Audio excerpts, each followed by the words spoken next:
Good evening, girls and boys, Baker Bobcats.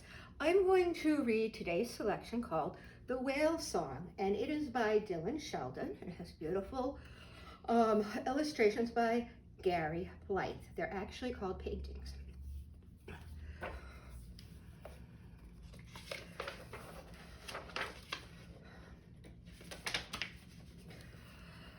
Lily's grandmother told her a story. Once upon a time, she said, the ocean was filled with whales. They were as big as the hills. They were as peaceful as the moon. They were the most wondrous creatures you could ever imagine.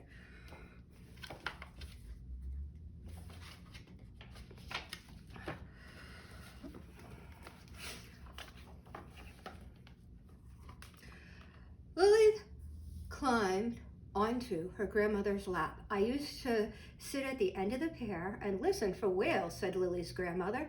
Sometimes I'd sit there all day and all night. Sometimes, then suddenly I'd see them coming toward me from miles away. They moved through the water as if they were dancing.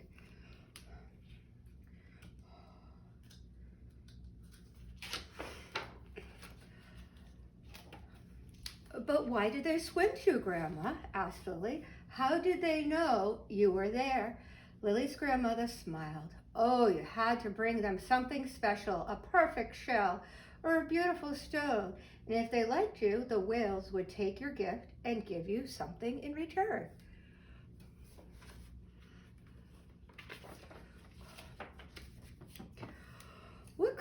What would they give you, Grandma?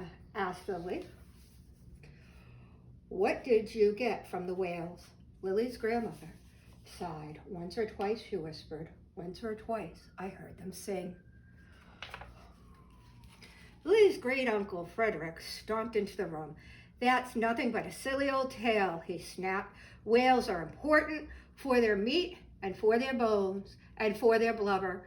If you have to tell Lily about whales, then you tell something useful. Don't fill her head with nonsense. Singing whales, indeed.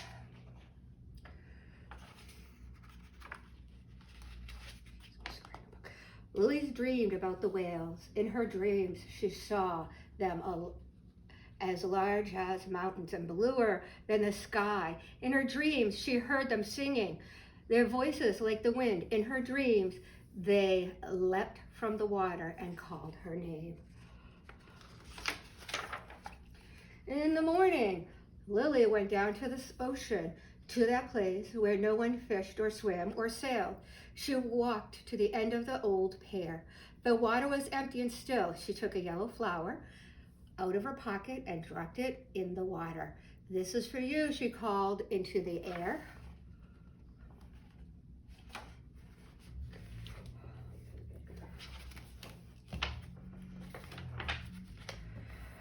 Lily sat at the end of the pier and waited. She waited all morning and all afternoon. Then as dusk began to fall, Uncle Frederick came down the hill after her. Enough of this foolishness, he said. Come on home. You can't be dreaming your life away. That night, Lily awoke suddenly. The room was bright with moonlight. She sat up and listened. The house was quiet. Lily climbed out of bed and went to the window. She could hear something in the darkness, in the distance, on the far side of the hill. She raced outside and down to the shore. Her heart was pounding as she reached the sea. There, enormous in the ocean, were the whales. They leapt and jumped and spun across the moon. Their singing filled the night.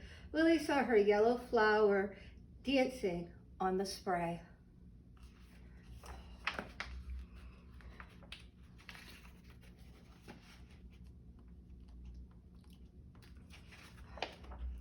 Minutes passed, or maybe hours. Suddenly, Lily felt the breeze rustle her nightgown and the cold nip at her toes. She shivered and rubbed her eyes. Then it seemed the ocean was still again, and the night dark and silent. Lily thought she must have been dreaming. She stood up and turned towards home. Then from far away, on the breath of the wind, she heard, "Lily, Lily." The whole whales were calling her name. The end.